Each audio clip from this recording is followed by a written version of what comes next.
One of the biggest problems with a Zippo lighter is the fact that it is not a sealed lighter. So the two halves that make up the body and the lid, they have a gap in between them. And so what happens is that you get premature fuel evaporation. So if you go to fill up a lighter and then you want to use it a month later, if you haven't used it or filled it within that time, oftentimes you'll find that it's completely drained of fluid because all the fluid has just evaporated out because this is not a sealed lighter. Well, there are some solutions for that. Zippo makes three different inserts themselves. They make an arc insert, they make a torch single flame insert, and then they make a dual flame insert that is torch style as well. But they, as of yet, do not offer a soft flame insert. Well, Vector Thunderbird has the answer for that. They actually have about 6 different lighter inserts, and today we're going to be looking at their Model G. This is more in line with the traditional Zippo lighter insert because it's going to have your strike wheel with the Flint as opposed to having electronic ignition for the butane. Now, in theory, you kind of get the best of both worlds here. You get the dependability of a sealed butane lighter, but you get more of the iconic click and the more premium feel of a Zippo lighter. So this is my first experience with this particular Vector Thunderbird. I've been interested to try these out for a little while, and we're going to see how it works. So looking at the packaging that comes with this Vector, they actually have 7 different inserts. So they have their 1T, which is going to be their single torch style flame butane insert. They have the dual flame insert, which is the 2T. Then they have a 1DT, which is a combination. It both has it's electronic ignition that has both soft flame and torch style flames.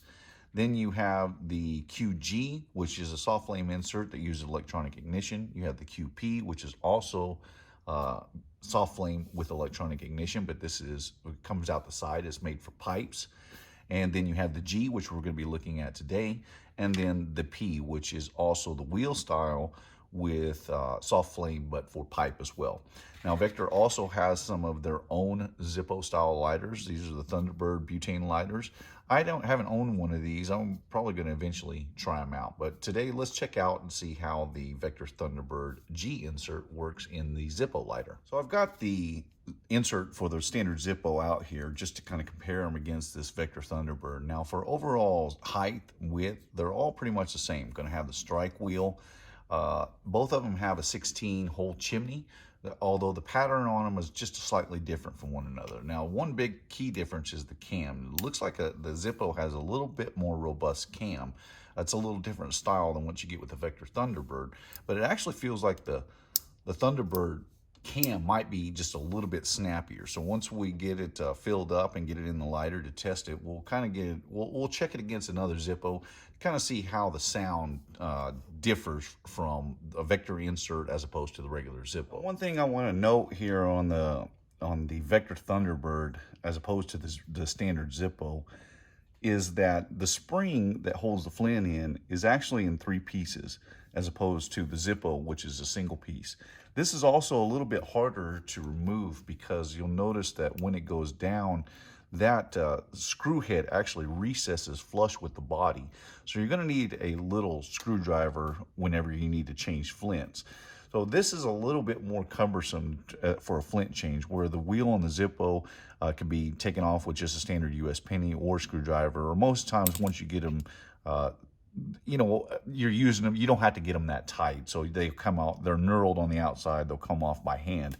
This one is also knurled, but because it sits flush with the bottom of the lighter insert, it's going to be a lot harder. You're definitely going to need a screwdriver in order to pull it out. So that's another key difference to keep in mind. Now, looking at the bottom of the Vector insert, you have, as we mentioned before, the spring will sit flush with the bottom of the housing. Here you have a little plus and minuses to adjust your flame. You're going to need a little micro screwdriver in order to adjust that, and then your butane insert or butane fill port. Now, they do not come pre-packed with butane, and they do recommend that you use Vector Formula 14 for their filling up the lighter. I don't have any of that, so I'm going to be using Zippo butane fuel. So let's go ahead and we'll get this lighter filled up. Just set it over the port.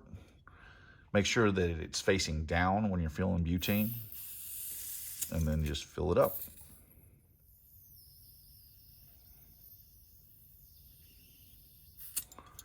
And I do believe that we've got it filled now. Well, we've got the lighter insert in now, and I've got the cam closed because the cam on here is what operates and lets the gas flow out once we've got it filled. So we've got gas in there now. We definitely don't want it just to be flowing out.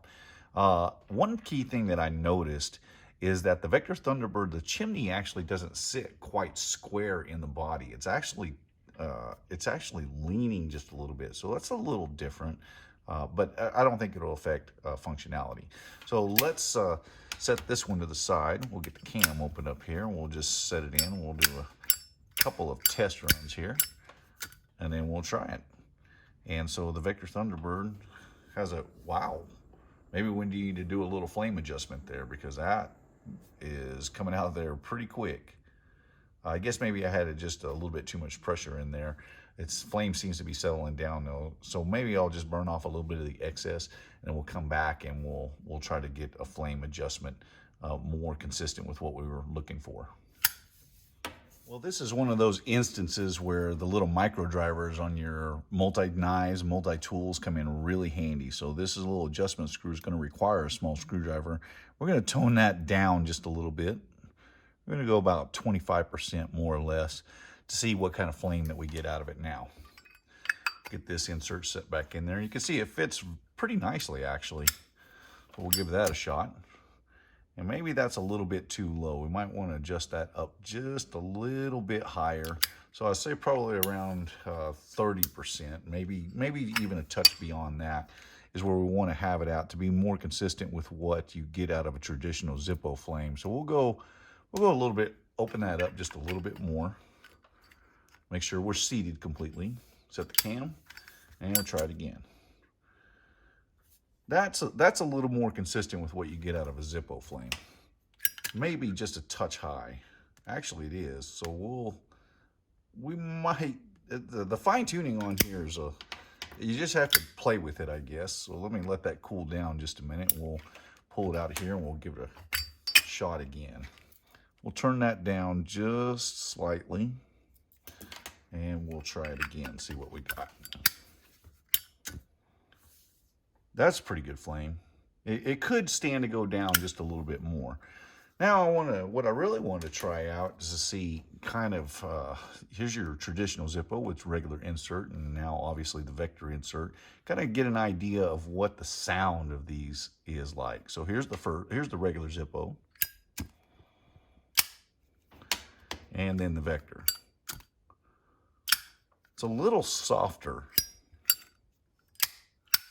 Maybe not. It's pretty close. It actually replicates the Zippo fairly decently. I think that cam might be a little bit snappier coming back in the closed position. It's like it, unless you're forcing it, it's a little more resistance in the cam is what I'm getting at. And so it doesn't, you kind of have to force it closed to get that more iconic sound. If you're just barely flipping it back, it's not quite as pronounced as what the regular Zippo is. But all in all, it makes for a very dependable lighter, because now we have butane insert as opposed to a regular standard insert. And obviously, now the way this works is when the cam opens up, so when the lid opens up, that's what's going to allow the fuel. So we'll take a listen to this. I don't know if you can hear that very well, but as you open the cam, that's when the fuel gets released, and then your strike wheel, you can strike it. It's actually a pretty nice flame, pretty consistent flame, and it's not quite as windproof as what you're going to get out of your Zippo. Where the Zippo has the ability to stay lit in windy conditions, this one's going to go out pretty quick. Not entirely bad, not terrible. It's better than your standard Bic lighter for sure, because the flame's inside of the chimney, so it takes away some of the, or it doesn't allow the wind to affect it quite as much as what you will in a non-chimneyed lighter is what I'm getting at. So it does have some of that resistance. All in all, I think I like this Vector insert. Now we'll have to see how long the butane fuel lasts in one of these, but the positive is that if you're going long periods of time without using a Zippo lighter, the butane insert is going to be more dependable. Now, butane fuel at very cold conditions or colder conditions, it has to be heated up a little bit in order to light, because the fuel just will not flow. Where in a traditional Zippo lighter, you never have that problem. The fuel will always flow out of there and evaporate, unless you're in, I mean, super, super cold conditions that I wouldn't want to be in. So there are a couple of positives and negatives to each one. Traditionalists are going to want to stay more with the regular Zippo. Someone who wants that iconic Zippo click, the iconic Zippo lighter, but wants something that's a bit more dependable, may want to look at the Vector inserts. Now, I'll leave links below for all of the Vector inserts, as well as for some of the Zippo inserts that we'll be looking at later as well. This has been a look at the Vector Thunderbird butane lighter insert. This is model number G. My name is Ben. You've been watching the Texas Tool Crib. I appreciate your views, and I'll see you in the next one.